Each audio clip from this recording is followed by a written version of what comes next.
Good morning, students. Now let's start the second part of unit number 2. Read number 2. A Palanpur youth reinvents the humble watch. He studied in his mother tongue Gujarati and later joined Nirma University, Ahmedabad for his BE in computer engineering. તે માતૃભાષા ગુજરાતીમાં ભણ્યો. હી મતલબ કે પ્રણવ મિસ્ત્રી પોતાની માતૃભાષા ગુજરાતીમાં ભણ્યો and letter join Nirma university Ahmedabad for his BE in computer engineering અને ત્યારબાદ કોમ્પ્યુટર એન્જિનિયરિંગમાં સ્નાતક એટલે કે BE થવા અમદાવાદની નિરમા યુનિવર્સિટીમાં જોડાયો. He went on to complete his post-graduation industrial design from IIT Mumbai, which earned him a job with Microsoft in Hyderabad and a President's Award from APJ Abdul Kalam. એ કહે છે કે તેણે ઇન્ડસ્ટ્રીયલ ડિઝાઇન એટલે કે ઔદ્યોગિક ડિઝાઇનમાં અનુસ્નાતકનો અભ્યાસ પૂરો કરવા માટે IIT મુંબઈ પહોંચ્યો, જ્યાંથી તેને હૈદરાબાદ સ્થિત માઇક્રોસોફ્ટ કંપનીમાં નોકરી મળી અને રાષ્ટ્રપ્રમુખ ડૉક્ટર APJ અબ્દુલ કલામના હસ્તે પ્રેસિડેન્ટ એવોર્ડ પણ મળ્યો. He said, "From my engineering in computer science to my master's, I worked on varied fields like interaction design, robotics, computer graphics, HCI, AI, information graphics, embedded system, social computing, and the list goes on." એ કહે છે કે મેં વિવિધ ક્ષેત્રોમાં કામ કર્યું, જેવા કે interaction design, robotics, computer graphics, HCI, AI, information graphics, embedded systems, સામાજિક કોમ્પ્યુટિંગ, આમ યાદી ચાલતી જ રહેશે.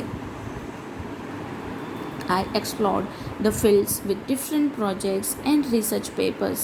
એ કહે છે કે મેં જુદા અનેક એવા પ્રોજેક્ટ્સ છે એ હાથ ધર્યા અને મેં જુદા પ્રોજેક્ટ્સ અને સંશોધન લેખોથી ક્ષેત્રો તપાસ્યા. Here are some of my projects in brief. આ રહ્યા મેં હાથ ધરેલા કેટલાક પ્રોજેક્ટ્સ બ્રીફ એટલે કે સંક્ષિપ્તમાં. એટલે કે અહીંયા પ્રણવ મિસ્ત્રી છે એ એવું કહે છે કે હું BE થયો અમદાવાદની જ નિરમા યુનિવર્સિટીમાંથી અને BE થયા પછી ઇન્ડસ્ટ્રીયલ ડિઝાઇન છે એમાં એને અનુસ્નાતક કર્યું અને ત્યાં IIT મુંબઈ છે ત્યાંથી એને ત્યાંની માઇક્રોસોફ્ટ કંપની છે એમાં એને નોકરી મળી અને ડૉક્ટર APJ અબ્દુલ કલામના હાથે એને પ્રેસિડેન્ટ એવોર્ડ પણ મળ્યો. આ સિવાય એને કોમ્પ્યુટરમાં સાયન્સમાં એન્જિનિયરિંગમાં એડમિશન લીધું, ત્યાં એ અનુસ્નાતક થયા અને વિવિધ ક્ષેત્રો જેવા કે interaction design, robotics, computer graphic, HCI, AI વગેરે જેવા વિવિધ ક્ષેત્રોમાં એણે જુદા પ્રોજેક્ટ્સ હાથ ધર્યા અને અમુક એવા એના પ્રોજેક્ટ્સ કે જે ખૂબ જ ફેમસ છે એ અહીંયા ટૂંકમાં આપણને વર્ણવવામાં આવ્યા છે.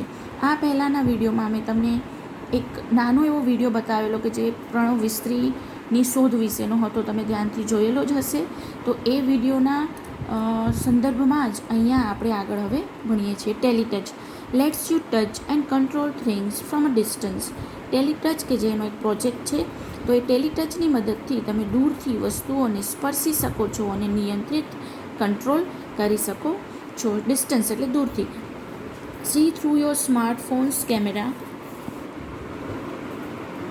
And control everything you see on the screen by touching it. શું કરવાનું રહેશે તમારે અહીંયા આ જે ટેકનોલોજી, આ જે પ્રોજેક્ટ છે ટેલિટચ છે એમાં કે તમારે દૂરથી વસ્તુને સ્પર્શ કરી શકો છો, નિયંત્રિત કરી શકો છો. તમારો મોબાઈલ છે, તમારો જે સ્માર્ટફોન છે એનો જે કેમેરા છે એ કેમેરાની મદદથી કે છે કે તમે તમારી સ્ક્રીન ઉપર જે વસ્તુ તમને દેખાય છે એને તમે ટચ કરીને નિયંત્રિત કરી શકો છો. Now you can interact with your appliances from a distance. ખૂબ જ દૂરથી તમે વસ્તુ છે એને નિયંત્રિત કરી શકો છો. એપ્લાયન્સીસ એટલે ઉપકરણો. તમે ઉપકરણોની સાથે દૂરથી રમતા ક્રિયા કરી શકો છો.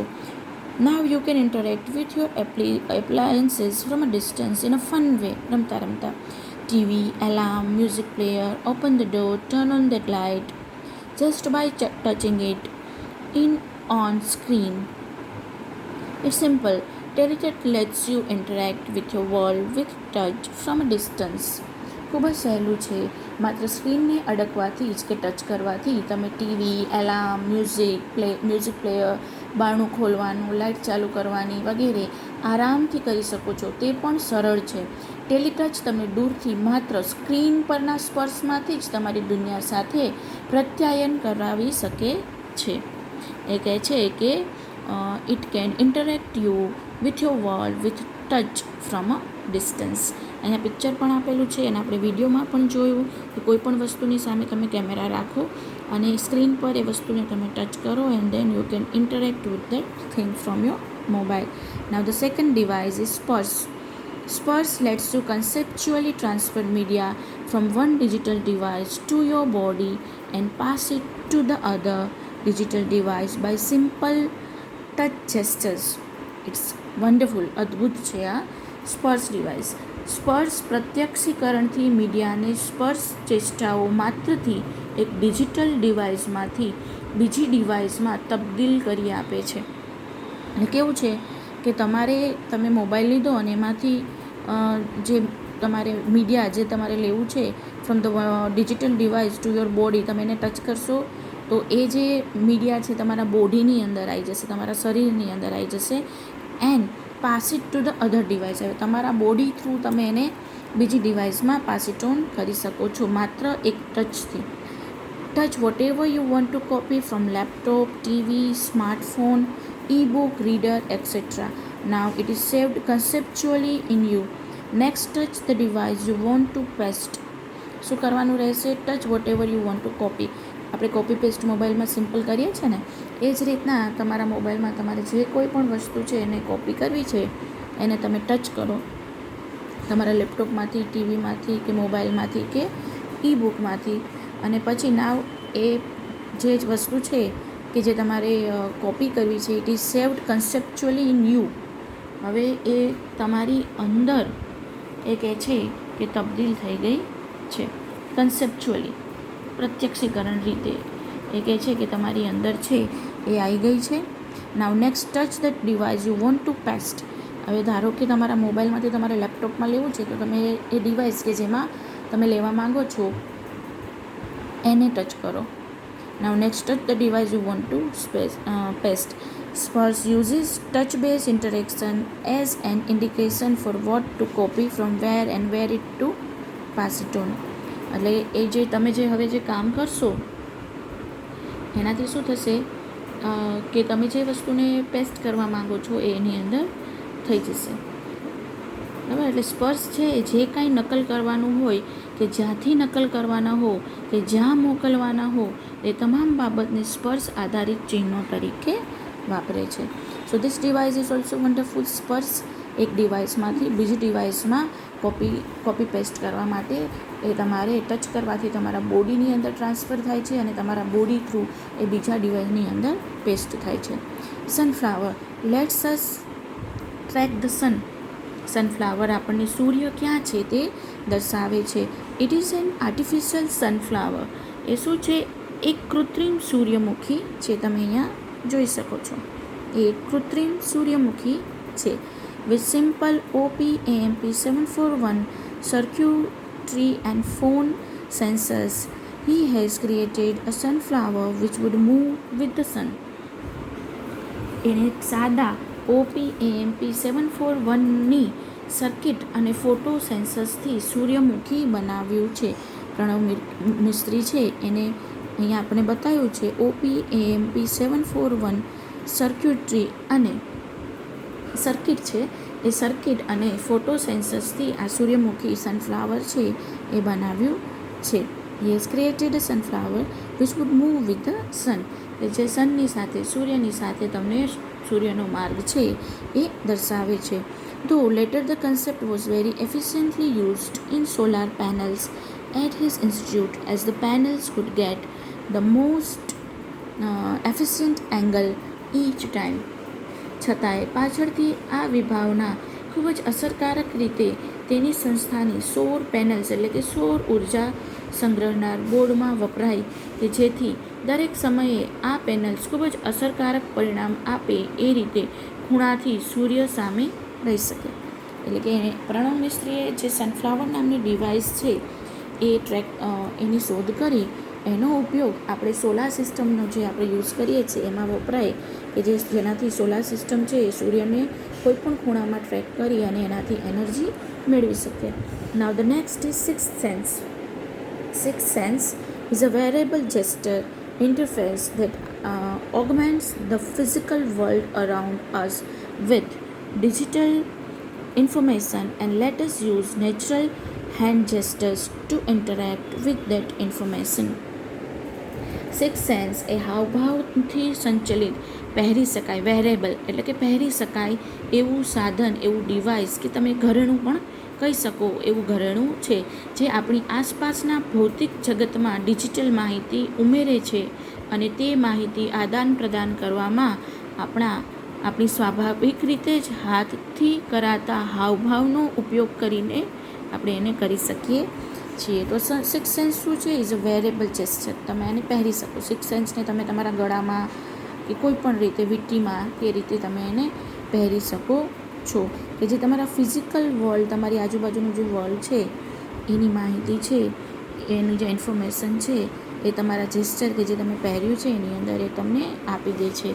By using a camera and a tiny projector mounted in a pendant-like wearable device, sixth sense is what you see and visually augment any surfaces or objects we are interacting with. તમે કોઈ પણ એ પેડન્ટની અંદર તમે પહેરી લો અને તમારું સામેનું ઓગમેન્ટ એટલે ઉમેરવું અથવા તો વધારવું, અને ઇન્ટરફેસ એટલે કે પદ્ધતિ અથવા તો પ્રયુક્તિ, જેસ્ચરલ એટલે હાવભાવયુક્ત.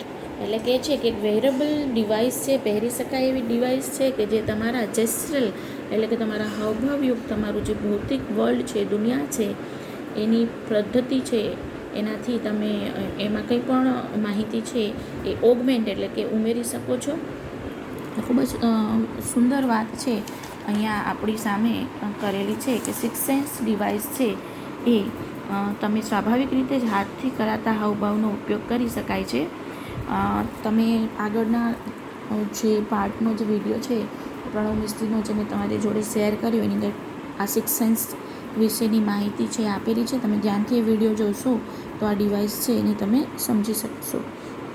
It projects information onto surfaces, walls and augments any surface or object we are interacting with.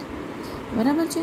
એટલે કે તમે જે માહિતી તમે વેરેબલ ડિવાઇસ એટલે કે તમે ગળામાં પેન્ડન્ટની અંદર એક કેમેરો ફિટ કર્યો છે અને કેમેરો તમારી સામે ધારો કે તાજમહેલ છે એ કેપ્ચર કરી રહ્યું છે, તો તાજમહેલની હરેક હિસ્ટ્રી છે, એની હરેક માહિતી છે એ કોઈ પણ સરફેસ હોય, ધારો કે એ દિવાલ હોય કે જમીન હોય કે કોઈ પણ જગ્યા છે એ જગ્યા પર એને પ્રોજેક્ટ કરે છે around us and lets it interact with the projected information through natural hand gestures, arm movement or our interaction with the object itself.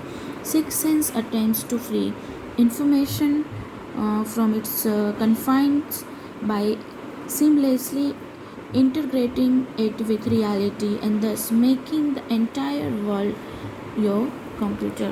ખૂબ જ સુંદર વાત છે કરી છે કે સિક્સ સેન્સ જ્યાં પણ માહિતી સંગ્રહિત હોય ત્યાંથી સાતત્યપૂર્ણ રીતે વાસ્તવિકતા સાથે અનુબંધ જાળવીને મુક્ત કરાવે છે અને આ રીતે સમગ્ર વિશ્વને તમારા કોમ્પ્યુટરમાં રૂપાંતરિત કરી શકે છે. So here we complete our lesson. Thank you.